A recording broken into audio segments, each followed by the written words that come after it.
नमस्कार दोस्तों, स्वागत है आपका आपके अपने चैनल विजय शर्मा हिस्ट्री पर। दोस्तों, जो वर्ल्ड हिस्ट्री की सीरीज चल रही थी जिसमें मैं आप लोगों को एक से लेके एक से लेके 30 तक क्वेश्चन करवा चुका हूं और अब हम करेंगे अगला क्वेश्चन। देखिए जी, निम्नलिखित में से किसके पतन से फ्रांसीसी जो क्रांति है उसका आरंभ हुआ था। देखो जी, फ्रांसीसी क्रांति 1789 1789 में हुई थी।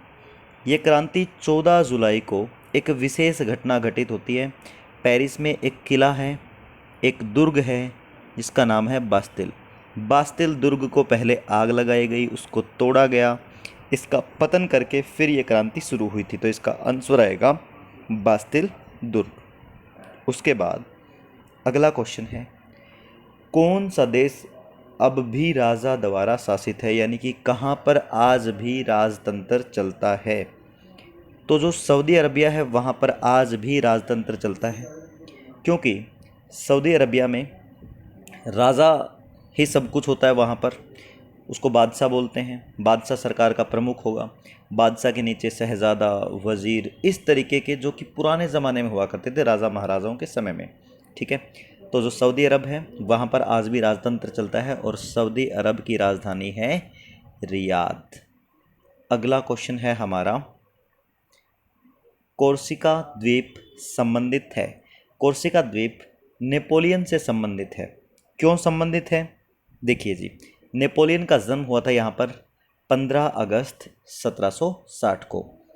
15 अगस्त 1760 को तो यहीं पर हुआ था, इसी में, इसी द्वीप पर। यहाँ पर एक नगर भी है, अगासियो, अगासियो में हुआ था। और नेपोलियन कौन था? King of France. तो नेपोलियन से संबंधित हो गए हैं। उसके बाद अगला क्वेश्चन है, निम्नलिखित में से किस युद्ध में अंग्रेज़ों ने फ्रांसीसियों को पूरी तरह से हराया था। देखिएगा जी, अंग्रेज़ों ने फ्रांसीसियों को हराया था 1760 में वांडीवास के युद्ध के दौरान। यह युद्ध भारत में होगा। वांडीवास के युद्ध में अंग्रेज़ों ने फ्रांसीसियों को लगभग यहाँ से निकाल ही दिया था। यहाँ पर अंग्रेज़ों की सेना में जो था मेन, उसका नाम था आयरकूट, आयरकूट। और फ्रांसीसी सेना में था काउंट लाली। इस युद्ध के बाद ही यहाँ से फ्रांसीसियों के जो व्यापारिक कंपनियां थी वो ध्वस्त हो गई थी। बक्सर का युद्ध तो भारतीयों के साथ ही हुआ था और प्लासी का युद्ध भी भारतीयों के साथ हुआ था। उसके बाद अगला क्वेश्चन देखते हैं हम लोग, जापान की संसद को क्या कहा जाता है। जापान जापान में 1899 में एक नया कॉन्स्टिट्यूशन लागू हुआ था। सॉरी, 1889 में एक नया कॉन्स्टिट्यूशन लागू हुआ था। उसके अनुसार जापान की जो संसद है उसका नाम होगा डाइट। डाइट जापान की संसद को कहा जाएगा। अगला क्वेश्चन है, यह घोषणा किसने की थी कि लोकतंत्र एक ऐसी सरकार होती है जो जनता की सरकार, जनता द्वारा और जनता के लिए हो। यह घोषणा की थी अब्राहम लिंकन ने। अब्राहम लिंकन ने माना था कि लोकतंत्र का मतलब होता है जनता की, जनता के द्वारा, जनता के लिए सरकार। ठीक है। उसके बाद अगला क्वेश्चन है, मार्क्स निम्नलिखित में से किस देश से संबंधित था। कार्ल मार्क्स जो है ये 1818 में इसका जन्म हुआ था। 1818 में एक फेमस बुक है इसकी, दास कैपिटल, दास कैपिटल लिखी थी और इसका जन्म जो है जर्मनी में हुआ था। उसके बाद अगला क्वेश्चन है, इंग्लैंड में औद्योगिक क्रांति के संक्रमण के चरमोत्कर्ष को निरूपित किया गया है। देखिए जी, इंग्लैंड में जो औद्योगिक क्रांति हुई है उसको ऊपर ले जाने का काम हुआ है पूंजीवाद से समाजवाद की ओर। मतलब ये पूंजीवाद से समाजवाद की ओर चला। ठीक है, इसका आंसर आएगा सी। अगला क्वेश्चन है, सोवियत संघ का 15 स्वतंत्र गणतंत्रों में विघटित कब हुआ। यानी कि सोवियत संघ जो पूरा एक सिस्टम था, इसके 15 अलग अलग टुकड़े कब हुए थे। देखिए जी, 25 दिसंबर 19, ध्यान से सुनना पूरी बात को, 25 दिसंबर 1991 वहाँ के राष्ट्रपति, सोवियत संघ के राष्ट्रपति मिखाइल गोर्बाचोव, मिखाइल मिखाइल अपने पद से रिज़ाइन देते हैं। पद त्यागते ही अगले दिन यानी 26 दिसंबर 1991 को सोवियत संघ समाप्त किए जाने का प्रस्ताव जो है पारित किया जाता है और इसी प्रस्ताव के तहत सोवियत संघ बिखर के 15 स्वतंत्र राज्यों में बंट गया। आप मुझे कमेंट करके बताएंगे सोवियत संघ के राज्य फिलहाल कौन कौन से हैं, ठीक है, जो गणराज्य हैं। वैसे इसका आंसर आएगा 1991। अगला क्वेश्चन है, छाया मंत्रिमंडल की रीति कहाँ से शुरू हुई थी? छाया मंत्रिमंडल यानी कि शैडो कैबिनेट। शैडो कैबिनेट जो है ये ब्रिटेन से शुरू हुआ था, ब्रिटेन से, ग्रेट ब्रिटेन से शुरू हुआ था शैडो कैबिनेट, ठीक है। उसके बाद अगला जो क्वेश्चन है,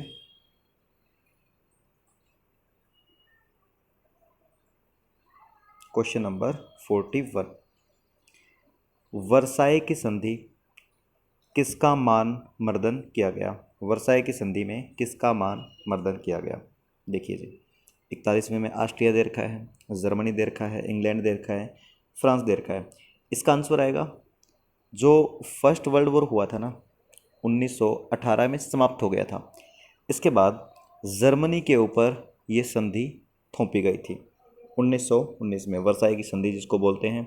इस संधि के तहत जर्मनी को कड़े कानूनों में जो है प्रतिबंध कर दिया गया और जर्मनी में जिसके कारण आर्थिक संकट पैदा हो गया, तो जर्मनी आएगा इसका आंसर।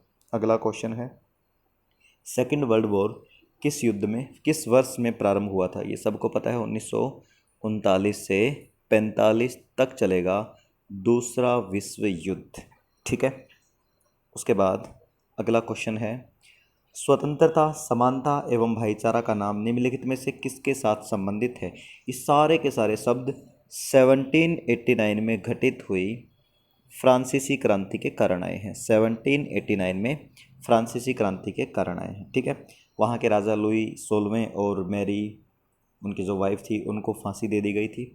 उसके बाद से लोगों में समानता, स्वतंत्रता, भाईचारा, भ्रातृत्व का नारा दिया गया था और किसानों को, मजदूरों को राहत मिलेगी इससे, जो वहाँ के लोग दुखी थे। तो फ्रांसीसी क्रांति से आया था ये। अगला क्वेश्चन है, चीन में 1911 के विद्रोह का क्या परिणाम हुआ? देखिए जी, चीन के अंदर 1911 में विद्रोह हुए, उसका परिणाम क्या हुआ था? उसका परिणाम हुआ कि चीन एक गणतंत्र की स्थापना हो गई, यानी कि चीन में जो विद्रोह हुए उसके कारण चीन में गणतंत्र की स्थापना हो गई और प्रथम राजधानी बनी इसकी नानकिंग। चीन की प्रथम राजधानी बनी थी नानकिंग और प्रथम राष्ट्रपति बने थे वहाँ के सेन, सनयात सेन। अगला क्वेश्चन है, नील नदी घाटी में किस सभ्यता का विकास हुआ था? नील नदी की घाटी में मिस्र सभ्यता का विकास हुआ था। मिस्र सभ्यता, ये सारी की सारी सभ्यताएं लगभग समकालीन थी, ठीक है। तो इस सभ्यता में, इस घाटी में मिस्र सभ्यता का विकास हुआ था। उसके बाद अगला क्वेश्चन है, अगला क्वेश्चन, हिटलर जर्मनी का चांसलर कब बना?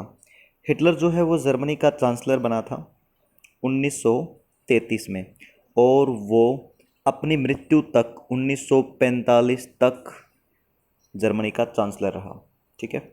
1933 इसका आंसर आएगा। अगला क्वेश्चन है, सन 1945 में अणु बमों के गिराए जाने से तबाह हुए शहर नागासाकी और हिरोशिमा किस देश के हैं? ये बात बड़ी बेसिक है, जापान इसका आंसर आएगा और जापान में गिराए गए थे बम, ठीक है। 1945 में 6 अगस्त और 9 अगस्त 1945 में जापान में गिराए गए थे, अमेरिका ने गिराए थे, ठीक है। उसके बाद अगला क्वेश्चन है, ईसवी पूर्व द्वितीय सदी यानी कि जो सेकंड सेंचुरी है बीसी में कागज़ बनाने की कला किस देश ने सबसे पहले शुरू की थी? कागज़ बनाने की कला चाइनीज़ लेकर के आए थे, चीनियों ने सबसे पहले कागज़ का प्रयोग प्रारंभ किया था। अगला क्वेश्चन होगा इसके अंदर, क्वेश्चन नंबर 49, ये होगा जी 49। आप लोग साथ में इनके नंबर नोट कर लीजिएगा कौन सा है। वी आई लेनिन का संबंध किसके साथ है? वी आई लेनिन का संबंध 1917 में रूसी क्रांति से है। तो इसका आंसर होगा 1917 रूसी क्रांति। अगला क्वेश्चन है 50वां। माओ जी डांग किस देश के साम्यवादी आंदोलन का नेता है? माओ जी डांग चीन के साम्यवादी आंदोलन का नेता रहा है, जिसने 1919 में 1900 बहुत सारी बातें ऐसी है जो मैं इस पर लिख नहीं पा रहा क्योंकि इस पर राइटिंग थोड़ी सी अच्छी नहीं आती। जो फैक्ट है वो मैं लिख रहा हूँ, बाकी चीज़ें मैं आपको बोल के बता रहा हूँ। 1919 में चीनी साम्यवादी दल की स्थापना की थी। ठीक है, तो इस विचारधारा ने चीन के उदारवादी राष्ट्रवादियों को प्रभावित किया। इस समय चीन में राष्ट्रवादी सरकार थी। सेन जो है वहाँ के राष्ट्रपति थे, साम्यवादियों का जो सहायक बन चुके थे। ठीक है, इस प्रकार चीन ने साम्यवादी आंदोलन एक बड़े राजनीतिक और सामाजिक परिवर्तन के लिए तैयार हो चुका था। तो ये साम्यवादी आंदोलन चीन का था, माओ जी डा। अगला क्वेश्चन है 51। आपको सही मिलान करना है। कुछ विचारधाराएं दे रखी हैं और कुछ नाम दे रखे हैं सामने। ठीक है, तो जो फासिस्टवाद है ये मुसोलिनी की विचारधारा है। जो प्रजातंत्र है ये वुड्रो का है। वुड्रो कहाँ है इसमें? वुड्रो। और जो नात्सीवाद है ये हिटलर जर्मनी। ये डायरेक्ट क्वेश्चन आते हैं। और जो समाजवाद है वो लेनिन। तो इसके अकॉर्डिंग आंसर बनेगा ए का 3 ये इसमें है और ये सी आंसर इसका बन जाएगा। अगला क्वेश्चन देखिए आप लोग। अगला जो क्वेश्चन है 52। प्रथम विश्व युद्ध छिड़ने का तत्कालीन कारण क्या था? फर्स्ट वर्ल्ड वॉर किस कारण शुरू हुआ था? देखिए जी, जो 52वां क्वेश्चन है इसके अंदर देखिए जी, ये युद्ध स्टार्ट होता है जब ऑस्ट्रिया ने सर्बिया के ऊपर अटैक किया। ऑस्ट्रिया ने सर्बिया के ऊपर अटैक किया। क्यों? क्योंकि सर्बिया ने ऑस्ट्रिया के आर्क ड्यूक फर्डिनेंड की हत्या कर दी थी। तो इसलिए ऑस्ट्रिया ने ये युद्ध शुरू किया था। ठीक है, शुरुआत इसने की थी। घटना है ये, वहाँ के ड्यूक, राजा को ड्यूक बोलते हैं, वहाँ के फ्रांसिस फर्डिनेंड की हत्या कर दी थी। उसके बाद अगला क्वेश्चन है अफीम युद्ध किन देशों के बीच में हुआ था? अफीम युद्ध जो है ये ब्रिटेन और चीन के बीच में लड़ा गया था। ये युद्ध 1839 से लेके 42, एक बार और होता है 1856 से लेके 60, 2 बार अफीम युद्ध लड़ा गया था। ठीक है, ब्रिटेन और चीन के बीच। अगला क्वेश्चन है इंग्लैंड का पहला प्रधानमंत्री कौन बना था?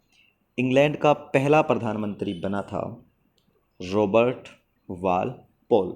रॉबर्ट वालपोल को जॉर्ज प्रथम और जॉर्ज द्वितीय अंग्रेजी नहीं जानते थे उस समय।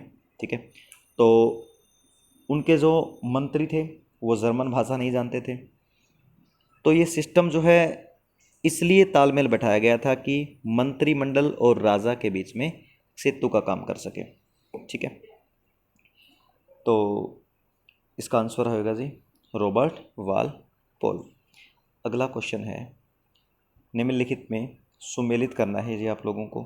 ठीक है, कौन किससे संबंधित है? 55वां वुड्रो विल्सन दे रखा है जी। वुड्रो विल्सन जो है वो अमेरिका से संबंधित है। लेनिन दे रखा है, लेनिन रूस से संबंधित है। और केसर विलियम जो है वो जर्मनी से संबंधित है।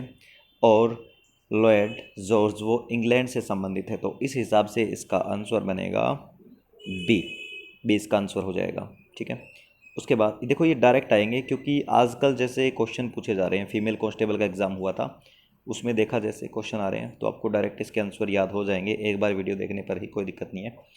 आगे आपको सही मिलान करना है जी, कौन सी घटना किससे संबंधित है। देखिए शीत युद्ध जो है ना, शीत युद्ध ये संयुक्त राज्य अमेरिका और सोवियत संघ के बीच में हुआ था। धर्म युद्ध जो है धर्म युद्ध जो होगा ये धर्म युद्ध करता, ये तो इसमें डायरेक्ट दे रखा है।